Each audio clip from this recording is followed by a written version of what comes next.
नमस्कार, आपका साथ हूं मैं Rajeev Sharma. India News Covid OPD में आपका स्वागत है। सबसे पहले आप एक नंबर यहां पर नोट कर लीजिए, 01161362114। ये नंबर याद रखने की जरूरत है आपके लिए, क्योंकि ये नंबर इसलिए भी जरूरी है कि आप इस नंबर पे अपनी वो समस्या बता सकते हैं जो आप घर में बंद रहकर तमाम परेशानियों से जूझते हुए आपके दिल में लगातार सवाल के रूप में टक्कर मार रहा है, लेकिन जवाब नहीं मिल रहा। हमारे विशेषज्ञ डॉक्टरों से जवाब लें और अपनी तमाम समस्याओं का समाधान भी करें बिना घर के बाहर निकले बिना।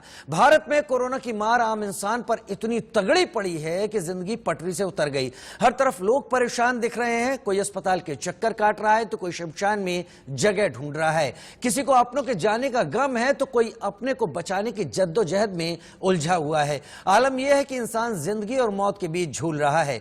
जिंदगी और मौत का फासला बेहद कम हो गया है। संकट में आग में घी का काम किया है ऑक्सीजन की कमी ने, और ऑक्सीजन की कमी कुछ इस हद तक लोगों पर मार करती हुई दिखी है कि लोग समझ नहीं पा रहे हैं कि यह सांस लेने की हवा लाएं तो लाएं कहां से। आलम यह है कि इंसान जिंदगी और मौत के बीच में है। जिंदगी और मौत का फासला बेहद कम है। संकट में आग की तरह ऑक्सीजन की किल्लत सामने आ गई है। कोरोना से मौतों का आंकड़ा अगर आसमान छू रहा है तो ऑक्सीजन की किल्लत का उसमें बड़ा रोल है। वक्त रहते अगर कदम उठाए गए होते तो शायद आज ये हालात ना होते, लेकिन ऐसे वक्त घबराने की जरूरत नहीं है। आप संयम से काम लें और घर पर ही रहें। इंडिया न्यूज ने आपको हर तरह से मदद करने के लिए तैयारी कर ली है, कोशिश कर ली है। इंडिया न्यूज की ओपीडी लगातार जारी है। आप डॉक्टरों के पैनल से अपने सवाल भी पूछ सकते हैं और इसके लिए हमारी फोन लाइनें भी खुली हुई हैं। इसके साथ फेसबुक और ट्विटर हैंडल पर भी आप हमें अपनी समस्याएं भेज सकते हैं। 3 तस्वीरों से शुरुआत कर रहे हैं जो आपको आज के हालात की पूरी कहानी बयां करेंगी। कर्नाटक के हुबली में आज ऑक्सीजन न मिलने से 5 लोगों की मौत हो गई। वहीं इसके पहले दिल्ली के बत्रा अस्पताल में ऑक्सीजन की कमी से 12 की एक साथ मौत हो गई थी, जिसमें एक डॉक्टर भी शामिल थे। और कर्नाटक के चामराजनगर में ऑक्सीजन की किल्लत के चलते 24 लोगों को जान गंवानी पड़ी। यह सिलसिला बदस्तूर जारी है और तमाम कोशिशों के बाद भी संकट जस का तस बना हुआ है। ये 3 तस्वीरें आप देख पा रहे होंगे कि क्या हालात हैं। हालांकि सुधारने की तमाम कोशिशें हो रही हैं, तमाम लोगों को बचाए जाने की भी कोशिशें हो रही हैं, और ये भी इन तमाम दुखों के बीच में, परेशानी के बीच में आंकड़ा है कि सबसे ज्यादा मरीज एक दिन में ठीक होकर निकल भी रहे हैं। वो केंद्र की सरकार है हमारी, मोदी जी हमारे जो प्रधानमंत्री जी हैं, उनको ऐसा लगा कि जब पहला चरण कोविड-19 का खत्म होने जा रहा था तो उनको ऐसा लगा कि अब ये कोविड दोबारा इस देश को इस तरह से पीड़ित नहीं करेगा। तो आपको याद होगा कि जब वो वर्ल्ड इकोनॉमिक फोरम में गए तो उन्होंने विश्व को ये बताया कि देखिए जिस तरह से भारत ने कोविड-19 का सामना किया है और जिस तरह से हमने सफलता पाई है, ये एक विश्व के लिए उदाहरण है।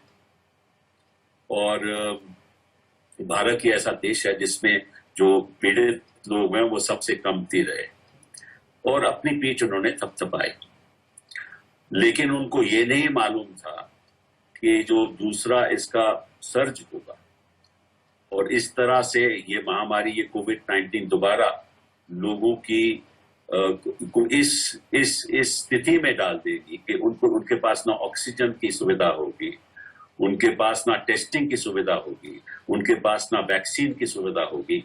ये इनको मालूम ही नहीं था। हालांकि मार्च में 8 सरकारी लेबोरेटरीज ने इनको अवगत कराया था कि जो इंडियन वेरिएंट, दैट इज जो हिंदुस्तान का कोरोना 19 का वेरिएंट है, वो बहुत खतरनाक है और तुरंत इसकी आप अपसर्च देखोगे तो आपको सावधानी बरतनी चाहिए।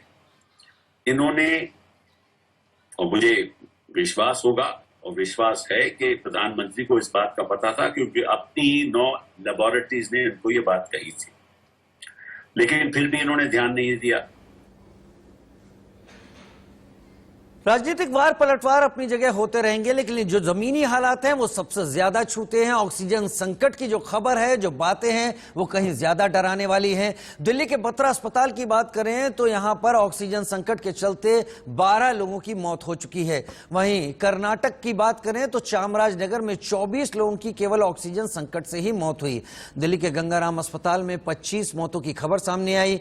नासिक की बात करें तो ऑक्सीजन न मिलने से 24 लोगों की मौत हुई। मेरठ उत्तर प्रदेश ऑक्सीजन की कमी से 5 की मौत हो गई। शहडोल में ऑक्सीजन की किल्लत से 16 मौतों का दावा किया गया। सिद्धार्थनगर में ऑक्सीजन की कमी से 4 लोगों की मौत का आरोप लगा है। यानी जहां कहीं भी मौत हुई है वो ऑक्सीजन की कमी से मौत हुई है। हालांकि दवाई अभी भी तलाशी जा रही है, लेकिन ऐसा लग रहा है कि सबसे बड़ी दवाई ऑक्सीजन है, क्योंकि लंग्स यानी फेफड़े जिस तरह के इंफेक्शन में आते हैं, शरीर को भरपूर मात्रा में ऑक्सीजन नहीं मिल पाती और धीरे धीरे शरीर के तमाम ऑर्गन्स फेलियर की तरफ जाने लगते हैं और अंततः मरीज की मौत हो जाती है। तो ये अपने आप में सबसे बड़ी गंभीर समस्या है। लेकिन सवाल ये कि क्यों है ऑक्सीजन की समस्या, आखिर ऑक्सीजन की समस्या इतनी ज्यादा क्यों इस दूसरी लहर में सामने आई है? तो दूसरी लहर में बहुत ज्यादा मरीजों को ऑक्सीजन की जरूरत पड़ गई। ऑक्सीजन की जरूरत अचानक बहुत तेजी से बढ़ी। सरकार पहले से हालात के लिए तैयार नहीं थी। ऑक्सीजन ट्रांसपोर्टेशन देश की जरूरत के मुताबिक नहीं है। अस्पतालों में ऑक्सीजन का जनरेशन बहुत कम है। अस्पताल तो हैं, लेकिन हर एक अस्पताल के पास अपना ऑक्सीजन जनरेशन नहीं है। ऑक्सीजन कंसंट्रेटर के जरिए ऑक्सीजन बनाने की कम क्षमता है। संकट शुरू होने के बाद सरकारों ने कोशिशें शुरू की। पीएम केयर फंड से 551 ऑक्सीजन के प्लांट लगाने का फैसला हुआ और नए प्लांट अब लगना शुरू हो चुके हैं, लेकिन तब तक हालात हाथ से निकल चुके थे। और वहीं एक ऐसे समय की बात करें जब लोग ऑक्सीजन की किल्लत से परेशान हैं, तो लोग ऐसे भी हैं जो बढ़ चढ़कर लोगों की मदद के लिए आगे आ रहे हैं। समाजवादी पार्टी के नेता अनुराग भदौरिया भी उन्हीं में से एक हैं। अनुराग भदौरिया मुश्किल वक्त में मैदान में हैं और हर तरह से या जितना संभव हो पा रहा है लोगों की बढ़ चढ़कर मदद भी कर रहे हैं।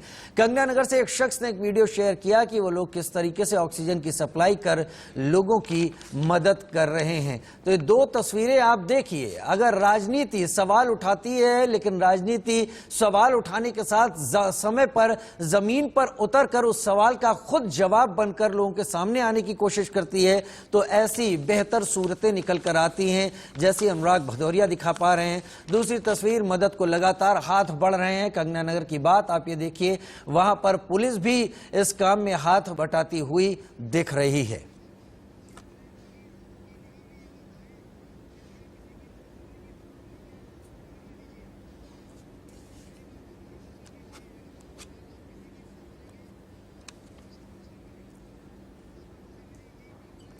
हमारे साथ 3 खास मेहमान जुड़ रहे हैं। तीनों चिकित्सा के क्षेत्र में वरिष्ठ पदों पर हैं, वरिष्ठ एक लंबा अनुभव है उनका।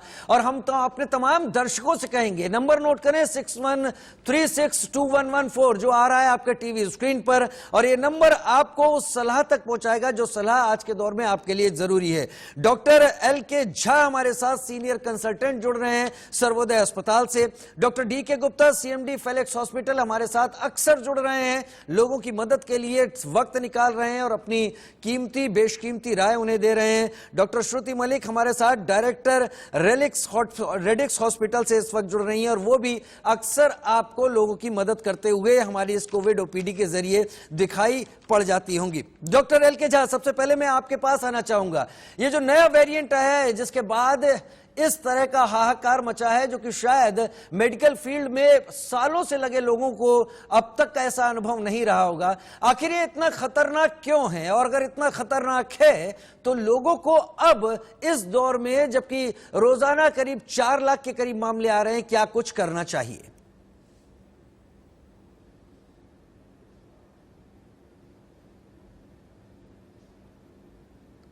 डॉक्टर LK झा तक शायद हमारी आवाज नहीं जा पा रही है इस वक्त।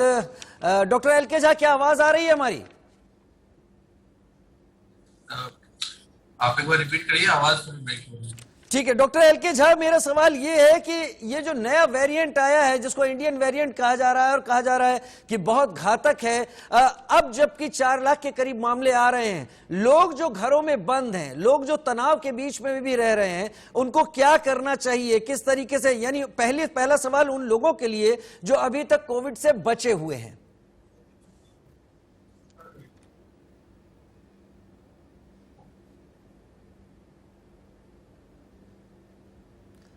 मुझे लगता है संपर्क साधने में थोड़ी सी समस्या इस वक्त सामने आ रही है, और अक्सर क्योंकि बहुत ज्यादा कंजेशन है, नेटवर्क में दिक्कत हो रही है, और तमाम डॉक्टर्स हमारे साथ नेटवर्क के जरिए ही जुड़े हुए हैं। मैं doctor D K Gupta, CMD Felix hospital, आपके ही पास आना चाहूंगा। अब लोगों को क्या करना चाहिए, क्योंकि ये जो इंडियन वेरिएंट है जो काफी खतरनाक बताया जा रहा है, और उस तरीके के जो डाटाज आ रहे हैं, जो आंकड़े आ रहे हैं, लोगों की डेथ नंबर आ रही है, लोग इससे इन्फेक्टेड हो रहे हैं, उन्हें क्या करना चाहिए, वो लोग जो अभी तक हेल्दी हैं अपने घरों में?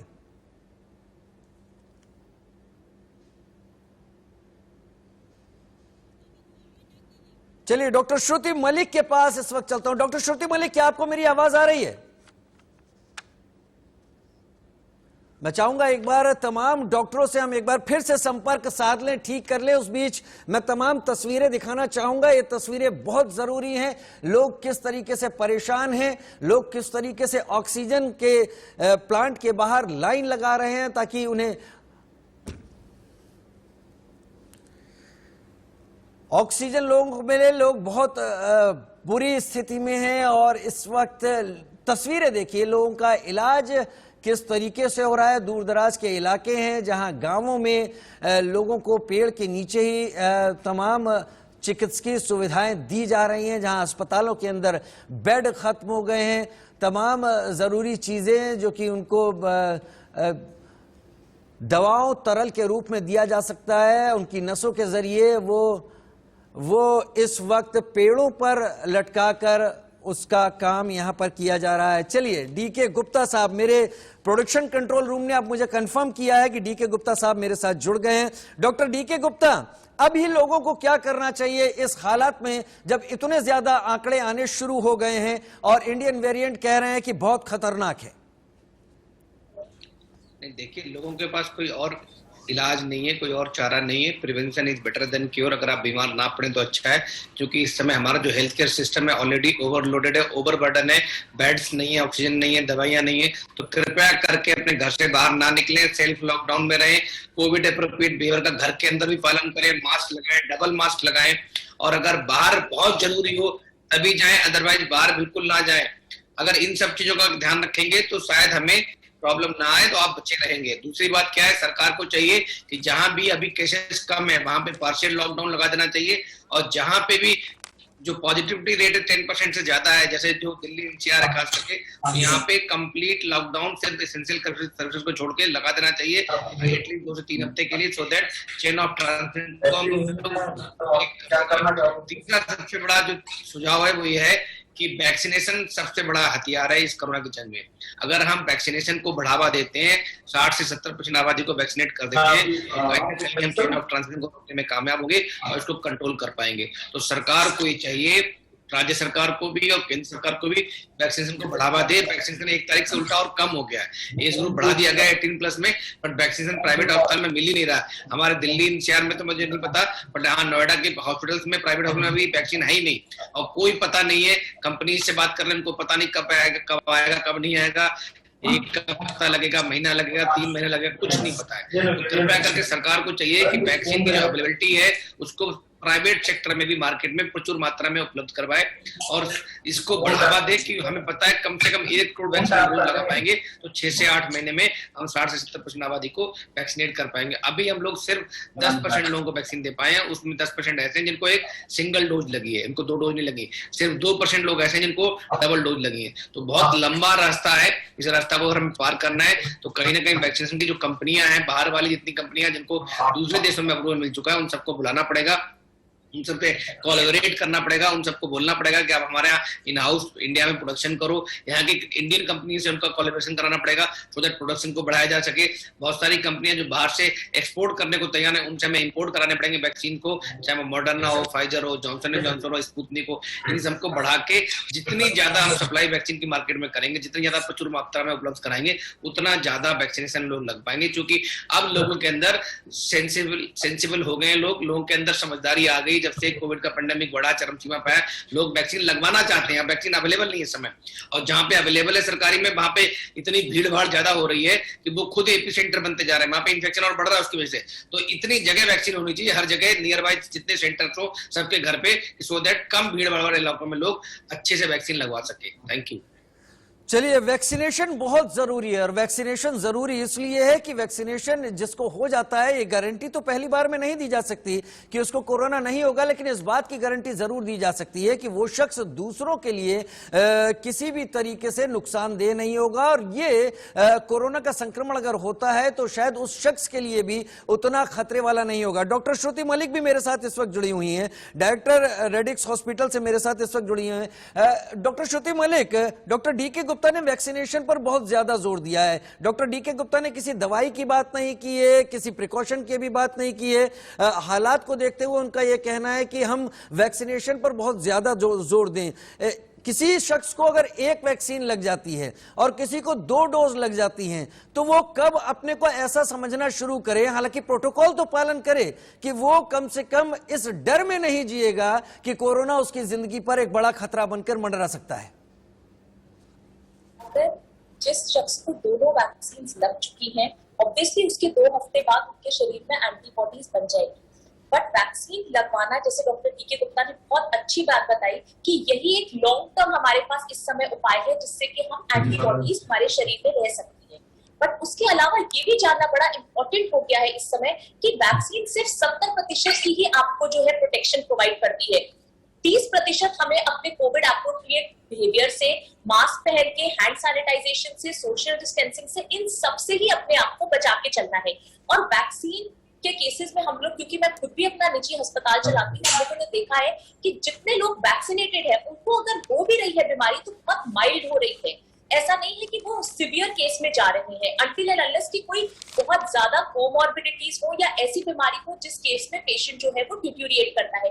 बट मोर्टेलिटी ऐसे केसेस में जो मृत्यु दर है वो बहुत कम देखा गया है। तो बार बार मैं भी इसी चीज पे तवज्जो डालूंगी कि वैक्सीन जहां पे आपको मौका मिले आप बिल्कुल लगाइए, क्योंकि वही हमारे पास इस समय एक हमारा सुरक्षा कवच बनेगा जो हमें लॉन्ग टर्म एंटीबॉडीज बना के प्रोटेक्शन प्रोवाइड करेगा। और वैक्सीन को लेकर तमाम डॉक्टर्स एकमत हैं, उनका कहना है और जो राय निकल कर आ रही है, जो भी दर्शक हमारे इस प्रोग्राम को देख रहे हो, सुन रहे हो, एक सलाह है, अगर आपके नजदीकी सेंटर पर वैक्सीन मिल रही है तो किसी भी सवाल में, किसी भी आशंका में ना पड़े, आप जाएं और वैक्सीन लगवाएं। यह सबसे बड़ा और बेहतर सुरक्षा कवच है। Doctor L K. झा मेरे साथ इस वक्त जुड़े हुए हैं सर्वोदय अस्पताल से। Doctor L K. झा, स्वागत है आपका इंडिया न्यूज में। लोग जो घरों के अंदर हैं, जो इतने दिनों से पालन कर रहे हैं तमाम नियमों का, जो घर से बाहर नहीं जा रहे हैं, वो एक अजीब तरह की परेशानी में भी जी रहे हैं। एक घुटन है, एक डर है कोविड को लेकर भी। लेकिन मेरा अपना अनुभव यह है कि जब मैंने ही कोशिश की इस बात को जानने की कि अगर मैं अपना आरटी-पीसीआर टेस्ट कराकर इस बात को तय करूं कि मैं कोविड नेगेटिव हूं या कोविड पॉजिटिव हूं, तो ऑनलाइन अगर मैंने कहीं बुक कराने की कोशिश की तो मुझे पहली बात तो 7 से 8 दिन बाद का टाइम मिल रहा था। उसके बाद 72 घंटे का वक्त लिखा हुआ था रिपोर्ट मिलने में। 7 से 3 अगर 10 दिन में जोड़ लेता हूं, आईसीएमआर की गाइडलाइंस को डॉक्टर एल.के. झा देखता हूं, वो 14 दिन में कहती है कि आप अगर 14 दिन तक सरवाइव कर गए तो आप कोविड से डरने की जरूरत नहीं है। 10 दिन का वक्त अगर केवल ये जानने में लग रहा है आज की तारीख में कि मैं पॉजिटिव हूं या नहीं हूं, तो ये सोसाइटी के लिए और बढ़ रहे केसेस के लिहाज से एक बड़े खतरे की बात है। कैसे करवाएं लोग अपना टेस्ट, क्या प्रोटोकॉल फॉलो करें कि वो जल्द से जल्द पता करें कि वो नेगेटिव हैं या पॉजिटिव हैं?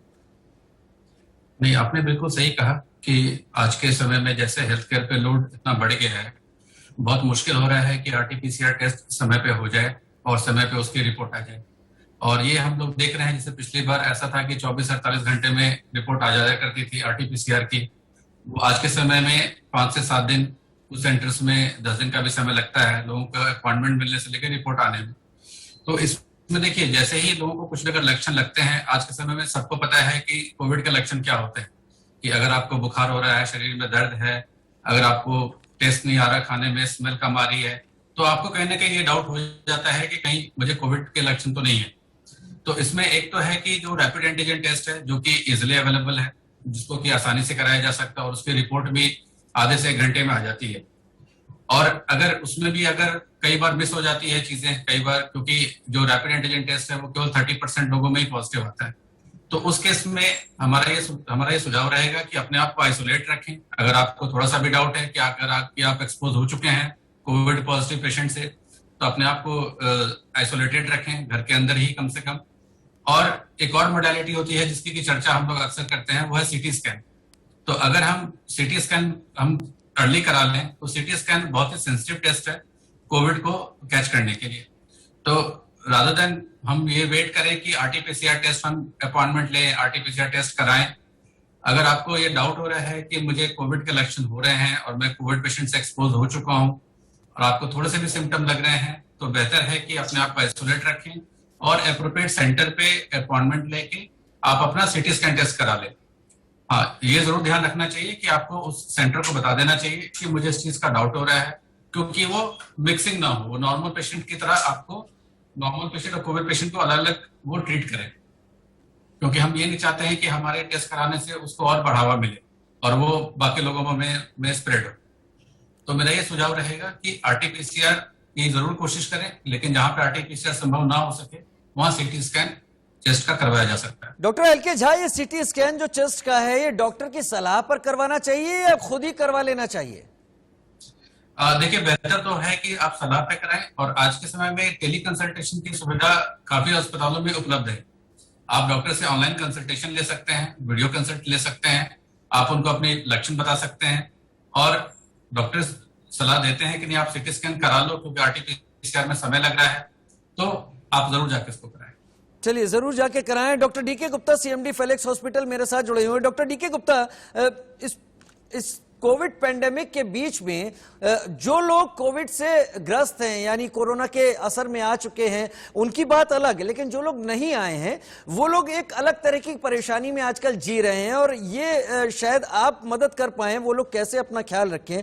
दरअसल बेचैनी और डर, एंजाइटी और fear of getting Covid positive report या कोविड के इफेक्ट में आना, ये कहीं लोगों को उस तरह के सिम्टम्स दिखा रहा है। कई लोग ऐसे कॉल कर चुके हैं जो लगातार इस बात को कह रहे हैं कि हमें खांसी होने लग रही है या हमें टेम्परेचर बढ़ा हुआ दिख रहा है। हालांकि उनको एक दो दिन बाद ऐसा कोई सिम्टम होता नहीं है, लेकिन एट टाइम्स जब वो चीजों को सुन रहे होते हैं तब बहुत कुछ होता है। ये बेचैनी और डर इस पूरे कोविड के मामले में कितना ज्यादा गंभीर है किसी को भी बीमार करने के लिए, और कैसे बचना चाहिए इससे?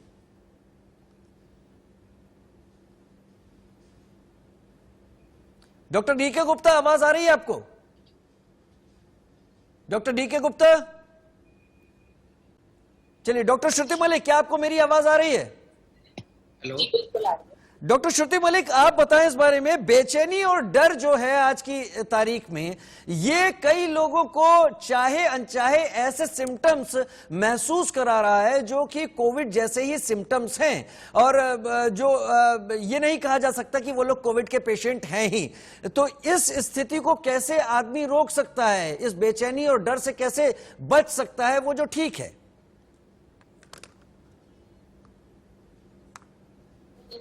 और लोगों के आसपास घर के सदस्यों में हो रहा है, काफी ज्यादा नेगेटिविटी फैल गई है, और ये एक रीजन है कि लोग काफी एंजाइटी में आ गए हैं। और बिल्कुल मैं आपसे एग्री करती हूँ कि इस समय पैनिक की सिचुएशन बहुत बढ़ गई है, बट मैं लोगों को यही बताना चाहूंगी कि देखिए, हर केस जो है वो ऐसा नहीं होता कि वो मॉडरेट या सीवियर की तरफ जाए। तो लोग सबसे पहले तो एक बड़ी सकारात्मक सोच रखें अपनी। ये मत सोचे कि हम नेगेटिव, अगर हमें हो गया है तो हम अस्पताल ही हमें जाना पड़ेगा या हमारी सिचुएशन जो है वो और डिटीरिएट हो जाएगी। दूसरी चीज, वो घर में अपना जितना हो सके अपने आप को किसी एक रिचुअल में बांधे, क्योंकि एंजाइटी होना नॉर्मल है, पैनिक होना ऐसी सिचुएशन में बहुत नॉर्मल है। बट हम लोग अपनी तरफ से क्या कर सकते हैं कि एक पॉजिटिव थिंकिंग रख सकते हैं, अपनी डाइट रेगुलेट कर सकते हैं, और अपने हाथ में जो हमारे पास चीजें हैं कि हम डाइट रेगुलेट करके अपनी इम्यूनिटी बूस्ट करें, ताकि हमारी, अगर हमें कोरोना होता भी है तो वो माइल्ड सिम्टम की तरफ हो। इसलिए मैं सारे आपके व्यूअर्स को यही बताऊंगी कि हमारा इस समय positive mental wellbeing is very very important at this point in time.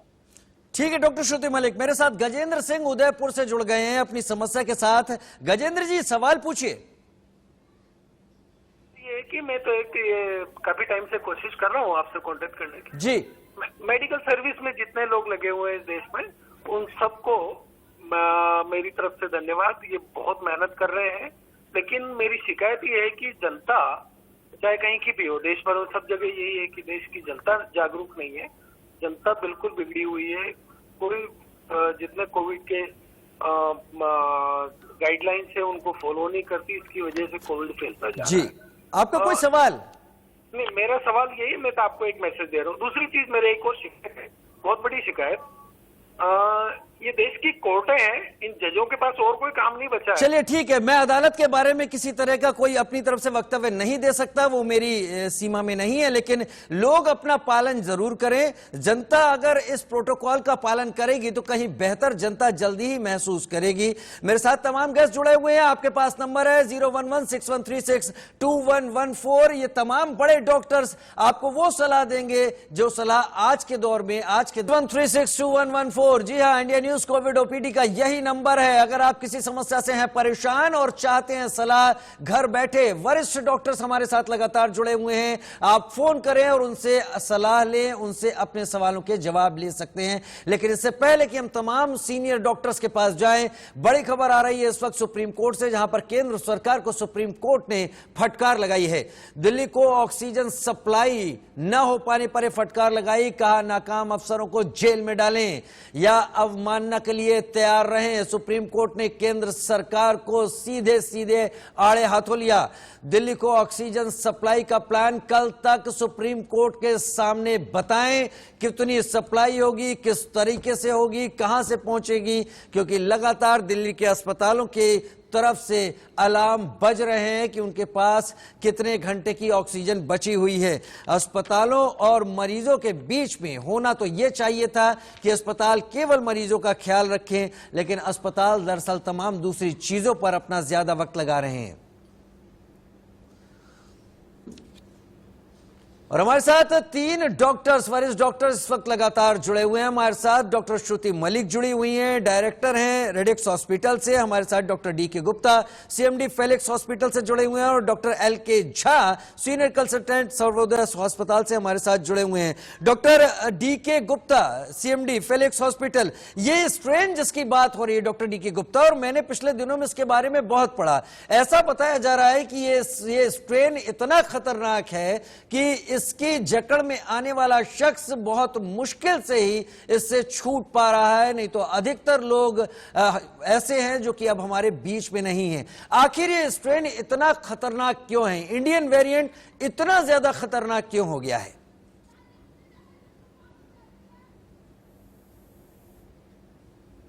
Studies कर रही हैं और जो जीनोमिक सर्वेलेंस करा है उसमें पता लगा है जो मोस्ट कॉमन जो स्ट्रेन है उसमें एक तो हमें इंग्लैंड का स्ट्रेन है जो बहुत कॉमन मिल रहा है जो 20 से 25% के आसपास उसका मिल रहा है। दूसरा इसके अलावा डबल म्यूटेंट स्ट्रेन है जो इंडिया में पैदा हुआ, जो इंडियन स्ट्रेन जिसकी हम बात कर रहे हैं, कल भी हम उसकी चर्चा कर रहे थे, नया कुछ मिला है, एक और नया स्ट्रेन मिला है। इसके अलावा एक ट्रिपल म्यूटेंट स्ट्रेन भी मिला है जो बंगाल में मिला, जो सुना जा रहा है कि जो बंगाल में हमने राजनीतिक रैलियां करी हैं, इतने सारे करे हैं, प्रोग्राम्स करे हैं, उसकी जनरेशन है। तो 3 एक कॉमन म्यूटेंट्स है। इसके अलावा साउथ अफ्रीका और जो इंग्लैंड, उसके अलावा ऑस्ट्रेलिया और ये जो ब्राजील, इनके भी कई सारे स्ट्रेन मिले हैं। लेकिन मेजर जो स्ट्रेन है वो डबल म्यूटेंट, ट्रिपल म्यूटेंट और जो यूके का स्ट्रेन है, इन्होंने कोहराम मचा रखा है। और यूके का जो स्ट्रेन है, इसका जो इन्फेक्शन रेट है, जो संक्रमण दर है, वो काफी तेज है। जो पुराने स्ट्रेन थे लास्ट ईयर जो हम लोग देख रहे थे, उनमें संक्रमण दर थोड़ी कम थी। इनका जो मान रहे हैं, जो R0 एक वैल्यू होती है जिससे हम निकालते हैं कि संक्रमण दर कितनी है, अराउंड 1.8 है, मतलब लगभग 180% ज्यादा है जो दूसरे स्ट्रेन थे लास्ट ईयर जो स्ट्रेन थे। तो इसलिए ज्यादा तेजी से फैल रहा है, उसी वजह से ज्यादा लोगों को इन्फेक्ट कर रहा है, इवन छोटे बच्चों को भी इन्फेक्ट इसी वजह से कर रहा है, और ज्यादा लोग सिम्टोमेटिक हो रहे हैं। पिछले साल वाले जो स्ट्रेन थे उसमें लक्षण कम थे, लोग अगर या तो एसिम्टोमेटिक ज्यादा लोग थे या उनमें माइल्ड सिम्टम आ रहे थे, मतलब हल्की बीमारी हो रही थी। जो करंट जो स्ट्रेन है, इनमें एक चीज देखने को मिल रही है कि ज्यादातर लोग जो है सिम्टोमेटिक मिल रहे हैं, बहुत सारे लोगों को लक्षण मिल रहे हैं, और जितने लोगों को हम टेस्ट करा रहे हैं ज्यादातर लोग पॉजिटिव आ रहे हैं। तीसरी बात, ज्यादातर लोगों में निमोनिया हो रहा है। अगर हम लोग जो हम सेकेंड हफ्ते में हम लोग जो कराते हैं सीटी स्कैन वगैरह कराते हैं पेशेंट्स का, अगर उसका फीवर परसिस्ट कर रहा है तो उसमें हमें दिखता है कि ज्यादातर लोगों में निमोनिया मिल रहा है। तीसरी बात, इस वाले जो स्ट्रेन में बुखार लंबा चल रहा है। पहले क्या होता था, 4-5 दिन बुखार चलता था, उसके बाद पेशेंट रिकवर करना स्टार्ट कर देता था। अब देख रहे हैं हम लोग 7 दिन से लेकर 10-10 दिन तक लोगों को 12-12 दिन तक बुखार आ रहा है। तो कहीं ना कहीं ये जो स्ट्रेन है जो इनिशियल ऑब्जर्वेशन है हम सबकी, उसमें एक ज्यादा तेजी से फैल रहा है, ज्यादा लोगों को इन्फेक्ट कर रहा है, ज्यादा लोगों में सिम्टम्स लक्षण पैदा कर रहा है, न्यूमोनिया ज्यादा लोगों में कर रहा है, फीवर लंबा परसिस्ट कर रहा है, उसकी वजह से कॉम्प्लिकेशन ज्यादा हो रहे हैं और उसी वजह से डेथ ज्यादा हो रही है। और उसी वजह से बिकॉज न्यूमोनिया ज्यादा कर रहा है, आरडीएस कर रहा है, इसलिए ऑक्सीजन की रिक्वायरमेंट अचानक बहुत ज्यादा बढ़ गई, जो सडनली डिस्प्रोपोर्शनेट है, आउट ऑफ प्रोपोर्शन जो ऑक्सीजन की रिक्वायरमेंट हो रही है तो बढ़ गई है। एक चीज मैं और बताऊंगा आपके माध्यम से कि हम लोग बार बार सीटी स्कैन की बात कर रहे हैं, तो हमें सीटी स्कैन अर्ली डिजीज में नहीं करना है, पहले 4-5 दिन में सीटी स्कैन की जरूरत नहीं है, ना ही माइल्ड सिम्टम है अगर तो कराने की जरूरत है। बट हाँ, 7 दिन से ज्यादा हो गए, आपके बुखार 7 दिन से ज्यादा परसिस्ट कर रहा है, आपका रेस्पिरेटरी रेट 24 से ज्यादा है, आपके चेस्ट पेन हो रहा है, आपको ब्रीदिंग डिफिकल्टी हो रही है, आपका सैचुरेशन 93-94 से नीचे फॉल कर रहा है, या आपको घबराहट हो रही है, आपको ड्राउजीनेस हो रही है पेशेंट को, या पेशेंट को सीजर्स पड़ रहे हैं, या ब्लू डिस्कलरेशन हो रहा है लिप्स और फिंगर्स का, तो ऐसे केस में सीटी स्कैन जरूर करा लें। बिकॉज सीटी स्कैन से हमें लंग्स के बारे में पता लग जाता है कि निमोनिया है या नहीं है, और निमोनिया है तो उसकी क्या सीवियरिटी है। उस केस में हमें जो सेकेंड दवाई जो होती है, जो सेकेंड वीक में हम दवाइयां चालू करते हैं, नॉर्मली एंटी इन्फ्लेमेटरी ड्रग जिसको बोलते हैं वो चालू करते हैं, स्टेरॉइड्स, तो उसको चालू करने में हमें आसानी मिल जाती है, डोज टाइट्रेट करने में आसानी हो जाती है कि कितनी सीवियरिटी उसके साथ हम डोजिंग देते हैं। तो अगर सीटी स्कैन हमें कब कराना ये सबको पता होना चाहिए, ऐसा नहीं है सीटी स्कैन नहीं कराना, और एक्सरे से बहुत ज्यादा फायदा नहीं है जी। ठीक है, आपने तमाम बातें बताई और बड़े डिटेल में ये बात बताई। डॉक्टर श्रुति मलिक भी मेरे साथ जुड़ी हैं। डॉक्टर श्रुति मलिक, आपने सुना डॉक्टर डीके गुप्ता को, अगर इतनी सारी चीजें डॉक्टर डीके गुप्ता बता रहे हैं तो ये सारी चीजें तो अक्रॉस द मेडिकल फ्रेटर्निटी इस वक्त सभी के पास होंगी। क्या इस सब के चलते जो इलाज के तरीके हैं पिछले साल से और इस साल में, वो अस्पतालों को बदलने पड़े हैं? और क्या जो लोग घर पर ही अपना इलाज आइसोलेशन में कर रहे हैं आपके गाइडेंस पे, क्या उनको भी अब कोई तरीका बदलना होगा अपने को आइसोलेशन में जो रखे हुए हैं, अपने इलाज का, अपनी बाकी चीजों का, आपकी राय के जरिए? देखिए, सबसे पहले ये जानना जरूरी है कि हमारे जो आसपास लोग हैं वो 4 श्रेणी में हैं। कुछ ऐसे हैं जो एसिम्प्टोमेटिक केसेस हैं, कुछ माइल्ड केसेस हैं, कुछ मॉडरेट हैं और कुछ सिवियर हैं। इस बार जो देखा गया है पिछले बार के मुताबिक कि ऑक्सीजन जो लेवल है वो थोड़ा ज्यादा जल्दी फॉल हो रहा है, जो पिछली वेव में नहीं देखा गया था। इसका मतलब कि कई स्ट्रेन्स ऐसे भी हैं, जैसे जो इस समय यूके वाला स्ट्रेन है, उसमें इन्फेक्टिविटी रेट जो है वो ब्राजील या साउथ अफ्रीका वाले स्ट्रेन से ज्यादा देखी गई है। तो हमें ये भी अपने प्रोटोकॉल्स चेंज करने पड़ेंगे कि किस समय हमारा जो है वो पैनिक बटन ऑन होना चाहिए। हम लोग 80 से 85% केसेस ऐसे देख रहे हैं जो होम आइसोलेशन में ठीक हो जा रहे हैं, उनके भी प्रॉपर गाइडलाइंस है। बट आपको ये जानना बहुत जरूरी है कि अगर आपकी ऑक्सीमीटर की रीडिंग या आपके लक्षण ऐसा बता रहे हैं कि आप मॉडरेट केस की तरफ जा रहे हैं, इसका मतलब कि 90 से 94 के बीच में आपका ऑक्सीजन आ रहा है, आपको ब्रीदिंग डिफिकल्टी हो रही है, आपका जो बुखार है वो 5 दिन से ज्यादा परसिस्ट कर रहा है, आपको खांसी बहुत ज्यादा आ रही है, और आपने अगर मॉडरेट केस में सीटी स्कैन करवाया है और उसका स्कोर जो है वो ज्यादा आ रहा है, मतलब कि आपके जो लंग सिवियरिटी है या लंग में जो इन्वॉल्वमेंट है वो ज्यादा आ रहा है, तो you are suppose to go and get admitted. सबसे पहले ये जानना जरूरी है। दूसरी चीज क्या है, पिछली वेव के मुताबिक अगर हम इस वेव में देखें तो लोग क्या है, बीच में बहुत ज्यादा जो है उनमें ढीलापन आ गया था। लोगों ने कभी यही नहीं एक्सपेक्ट किया था कि दूसरी वेव इतनी घातक हो सकती है। इस बार का वेरिएंट नो डाउट हम लोग अपने अस्पताल में भी देख रहे हैं कि हॉस्पिटलाइजेशन का स्टे भी बढ़ रहा है, लोगों का ऑक्सीजन लेवल भी बहुत ज्यादा फॉल हो रहा है, और रिक्वायरमेंट ऑफ ऑक्सीजन इस बार के जो वेव के जो मरीज हैं उनमें ज्यादा हो गई है। तो हम लोगों को ये बहुत जानना इंपॉर्टेंट है इस समय कि अगर कोई भी आपको ऐसा लक्षण लग रहा है कि आप मॉडरेट डिजीज की तरफ जा रहे थे, कि आप सबको मीडिया के तौर पे या हर तरफ से सब लोग अवेयर है कि हमारी क्या कंडीशन है और क्या क्या प्रोटोकॉल्स हमें फॉलो करने हैं। आप डे 1 से इस बीमारी से अपने डॉक्टर से जुड़ रहे हैं, क्योंकि इस बीमारी के बारे में मैं बताऊं कि 2 सेगमेंट में है। पहले 7 दिन ये बीमारी बहुत धीरे धीरे धीरे चलती है, आपको हल्की खांसी, बुखार, चेस्ट में पेन माइल्ड सा रहेगा, बट जो नेक्स्ट 7 डेज है वो इस बार जो है वो बहुत घातक सिद्ध हो रहे हैं और उसी में ज्यादा डिट्यूरिएशन पाया जा रहा है मरीजों में। तो अगर हम डे 1 से अपने सिम्टम्स पे नजर रखेंगे, अपने डॉक्टर से कंसल्ट करेंगे और प्रोटोकॉल के साथ चीजें करेंगे। देखिए, अगर हमने स्टेरॉइड है, चाहे रेमडेसिविर है, चाहे सीटी स्कैन है, सबका एक प्रोटोकॉल है। लोग इस समय क्या कर रहे हैं, पैनिक में आके पहले करा ले रहे हैं। बहुत मरीज ऐसे भी अस्पताल में आ रहे हैं जो खुद से अपनी रिपोर्ट लेके आ रहे हैं जो जरूरत नहीं है। आप देखिए सीटी स्कैन पे भी चर्चा हो रही है कि उसके साइड इफेक्ट्स भी हैं। अगर हम स्टेरॉइड भी पहले ले लेते हैं तो वो वायरस को रेप्लिकेट करता है। तो हर चीज का एक प्रोटोकॉल है जिससे कि आखिरी 7 दिन डिटरमाइन करेंगे कि पेशेंट की प्रोग्नोसिस कैसी होगी। तो अगर हम लोग इन सारी चीजों पे डे 1 से डॉक्टर की सलाह में रहेंगे तो मैं सोचती हूँ कि इस तरीके से बीमारी बहुत सीवियर डिजीज की तरफ नहीं आ जाएगी और मरीज अच्छे से रिकवर हो सकता है और घर पे भी हो सकता है अगर प्रॉपर हम होम आइसोलेशन के प्रोटोकॉल्स को फॉलो करें। 85% मरीज ऐसे हैं जो घर पर ही ठीक हो रहे हैं। हमारे तमाम दर्शक इस बात को अच्छी तरीके से जान लें। 85% के करीब मरीज अपने घर पर ठीक हो रहे हैं। बचे 15% हैं जिनके चलते अस्पतालों में जाना पड़ रहा है उनको। तो एक सवाल यहां पर यह भी उठता है कि वो 15% से अगर देश की स्वास्थ्य व्यवस्था में यह हालत पैदा हो जाती है, अगर हालात इसके उलट होते तो आज क्या होता। मेरे साथ डॉक्टर एल.के. झा भी जुड़े हुए हैं, सीनियर कंसल्टेंट हैं, कार्डियोलॉजिस्ट हैं। Doctor L K. झा, मैंने कई मामलों में इस बात को सुना है जो कोविड पेशेंट थे, एक लंबा वक्त उन्होंने अस्पताल में गुजारा और जब दुखद दुर्भाग्य से उनकी मौत हुई तो यह भी बात पता चली कि उन्हें कार्डियक अरेस्ट भी हो गया। क्या कार्डियक अरेस्ट होना और कोविड का कोई संबंध है? क्या ये दोनों इंटर रिलेटेड है, ऐसा आपको पता चल रहा है? या जो लोग हार्ट की बीमारियों से परेशान हैं लंबे वक्त से, क्या इसी वजह से तो उनको इस सब से बचने की सलाह नहीं दी जा रही? देखिए, इसमें दो बातें हैं। एक तो ये है कि जो लोग पहले से ही हार्ट के पेशेंट हैं, जिनको पहले एंजियोप्लास्टी हो चुकी है या हार्ट की पंपिंग कम है, इनमें इन्फेक्शन रेट ज्यादा होती है। मतलब इनमें very easily they catch infection of Covid.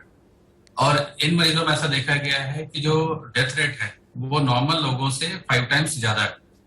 तो एक तो वो ग्रुप हो गया जो पहले से हार्ट के पेशेंट थे, अगर उनमें कोविड इन्फेक्शन हो गया तो ज्यादा चांस है कि उनका आउटकम पुअर रहेगा। दूसरा है कि उनको कभी हार्ट की दिक्कत नहीं थी, उनको कोविड इन्फेक्शन हुआ। तो इस ग्रुप में ऐसा देखा गया है कि इस तरह के जो पेशेंट होते हैं इनमें हृदय की गति के बढ़ने और घटने की संभावना होती है। दूसरी संभावना यह होती है कि हार्ट की पंपिंग कम हो सकती है क्योंकि ये वायरस कई बार हार्ट के मसल्स को इन्फेक्ट कर देता है। और तीसरा, इसमें ऐसा भी देखा गया है कि हार्ट अटैक के चांसेस बढ़ जाते हैं क्योंकि ये जो एक तरह से जो इन्फेक्शन है ये बॉडी में ऐसी कंडीशन पैदा करता है कि ब्लड की जो क्लॉटिंग पैरामीटर्स होते हैं वो डिरेंज हो जाते हैं, जिसकी वजह से हार्ट अटैक के चांसेस बढ़ जाते हैं। तो इसलिए काफी केसेस में जैसा आपने कहा कि सेकेंड वीक या थर्ड वीक में आते आते ऐसा देखने को मिला है कि फाइनली जो पेशेंट की जो डेथ होती है वो कार्डियक अरेस्ट से या हार्ट अटैक से होती है। उसका ये कारण ये इंटर रिलेटेड है क्या? माना जा सकता है कि कोविड के केस और कार्डियक अरेस्ट या हार्ट की प्रॉब्लम से इंटर रिलेटेड है? क्या आपकी कोई रिसर्च ऐसी निकली, आपने कुछ इस बारे में देखने की कोशिश की डॉक्टर? देखिए, काफी ऐसे केसेस जो है वो वेस्टर्न लिटरेचर में भी रिपोर्टेड हैं और हम लोग ने भी अपने पर्सनल प्रैक्टिसेस में देखे हैं कि लोग जब आते हैं तो उनके जो ईसीजी के चेंजेस हैं वो बिल्कुल हार्ट अटैक वाले होते हैं। आप जैसे ईसीजी देखोगे तो ईसीजी में जो है वो ऐसे चेंजेस होते हैं जैसे किसी हार्ट अटैक वाले पेशेंट के होते हैं। और जब उनका इन्वेस्टिगेशन किया जाता है तो देखा जाता है कि जो नसें ठीक है या नसों में क्लॉटिंग है, ब्लॉकेज नहीं है, सिर्फ केवल क्लॉटिंग है। तो ऐसे केस रिपोर्ट्स कई सारे हैं जो कि उपलब्ध है आज के समय में। ठीक है डॉक्टर डी के गुप्ता, केवल कार्डियक अरेस्ट की ही बात नहीं है। आप और डॉक्टर श्रुति मलिक अभी इस बात पर जोर दे रहे थे, आप दोनों ने ही इस बात पे बात रखी कि निमोनिया भी पता चल रहा है और निमोनिया और हाइपोक्सेमिया ये दो वर्ड काफी निकलकर सामने आ रहे हैं। क्या कोविड के केसेस, क्या कोविड-19 का जो वायरस है ये क्या निमोनिया को और ट्रिगर करता है या हाइपोक्सेमिया को भी ट्रिगर करता है और इस कंडीशन में मरीज बच नहीं पाता? क्या इस तरह का कोई इंटर रिलेशन आपको समझ में आ रहा है? देखिए, कोविड का वायरस खाली एक अंग को नहीं प्रभावित करता है, हमारे पूरी बॉडी के सभी अंगों को इन्फेक्ट करता है और सबको प्रभावित भी करता है। जब वायरेमिया होता है फर्स्ट वीक में तो ब्लड के अंदर हमारा वायरस होता है, उसके अंदर रेप्लिकेट कर रहा होता है और वहां से वो लंग्स में, किडनी में, हार्ट में, ब्रेन में, हर जगह जा रहा होता है, हर जगह शेड ऑफ हो रहा है। तो हर जगह वो अलग अलग, जैसे अगर वो हार्ट के अंदर इन्फेक्ट कर रहा है तो उसको मायोकार्डाइटिस बोलते हैं। अगर वो मायोकार्डाइटिस बहुत बढ़ जाती है सेकेंड या थर्ड वीक में तो हो सकता है उससे हार्ट फेलियर और डेथ होने के चांसेस होते हैं। ऐसे ही लंग्स में निमोनिया करता है, उसके बाद ARDS करता है, एक्यूट रेस्पिरेटरी डिस्ट्रेस सिंड्रोम, उसकी वजह से हाइपोक्सीमिया होता है बिकॉज लंग्स का काम है कि ऑक्सीजन को शरीर के विभिन्न अंगों में पहुंचाना। अगर जब ऑक्सीजन लंग से जा नहीं पाएगी तो हाइपोक्सीमिया करेगी। जैसे ब्रेन में भी हाइपोक्सीमिया हो सकता है या इनकेफेलोपैथी हो जाती है, मतलब ब्रेन के अंदर इन्फ्लेमेशन होता है तो ब्रेन के अंदर पेशेंट को डिसोरिएंटेशन होगा, कंफ्यूजन होगा, स्लीपीनेस होगी, ड्राउजी हो जाएगा, कोमाटोज हो जाएगा, तो ब्रेन में ऐसे सिम्टम्स आते हैं। ऐसे ही अगर हम बात करें किडनी की, तो किडनी में भी जब अगर एक्यूट किडनी की इंजरी कर सकता है तो उसमें मल्टी ऑर्गन डिस्फंक्शन के अंदर आता है कि अगर हमारा पेशेंट ज्यादा सीरियस हो गया, मल्टी ऑर्गन डिस्फंक्शन हो गया, तो उसमें हार्ट फेलियर होने लगता है, पूरी बॉडी में ब्लड सप्लाई कम हो जाती है विभिन्न अंगों में। उसकी वजह से जो अंग है वो काम करना बंद कर देते हैं, उनके अंदर डिरेंजमेंट हो जाता है, उनकी फंक्शनिंग अच्छी नहीं होती है और बाद में फाइनली डेथ हो जाती है। तो ये कहना बड़ा मुश्किल है कि एक अंग को प्रभावित करता है। हाँ, मेजर जो अंग है जिसका एंट्री पोर्टल है वो लंग्स है, लंग्स में जाता है, लंग को इन्फेक्ट करता है और लंग के माध्यम से ही डायरेक्टली और इनडायरेक्टली उसकी क्या नाम है, जिस अंग में जाएगा उसको प्रभावित करता है, इनडायरेक्टली हाइपोक्सिया की वजह से दूसरे अंगों को प्रभावित करता है। यानी सबसे पहले डॉक्टर अपने लंग्स को बचाए रखने की जरूरत है। अगर मैं देखूं, मेरे पास थोड़ा समय कम है, लेकिन डॉक्टर श्रुति मलिक एक लास्ट कमेंट आपसे भी ले लूं। यहां पर एक दो लोगों के मेरे पास मैसेजेस आए और उन्होंने अपने मैसेजेस में मुझे ये लिखा कि वो दिन भर गर्म पानी पीते रहते हैं। क्या गर्म पानी पीना एक हल है कि हम कोविड के वायरस से खुद को दूर रख सकें? और अगर हल है तो कितना पीना चाहिए? एक लिमिट से ज्यादा तो हर चीज नुकसान करती है। देखिए, गर्म पानी का कोई डायरेक्ट रोल नहीं है इसमें। हम लोग क्या मानते हैं कि अगर कोई गर्म पानी पी रहा है और शरीर में वायरस है, इसका मतलब गर्म पानी जो है थोड़ा वायरल लोड को कम कर देता है। बट डायरेक्ट अगर हम देखें तो इसका कोई भी कोरिलेशन जो है वो कोरोना के वायरस से नहीं है। तो इसलिए अगर आप दिन में 4-5 गिलास गर्म पानी या गुनगुना पानी पी रहे हैं तो वो वैसे भी अच्छा होता है आपकी हेल्थ के लिए। बट अगर हम इसको डायरेक्ट कोई कोरिलेशन बताएं तो इससे कोरोना का नहीं, सिर्फ ये कि इन्फेक्शन के वायरल लोड को थोड़ा कम कर देता है कंपेयर टू अगर आप नॉर्मल पानी पिए। बट इस समय हम लोग ठंडा पानी भी पीने को मना कर रहे हैं। कोशिश करिए तो आप गुनगुना पानी या फिर सादा पानी ही पीजिए, क्योंकि इस समय कॉफिंग बहुत ज्यादा हो रही है।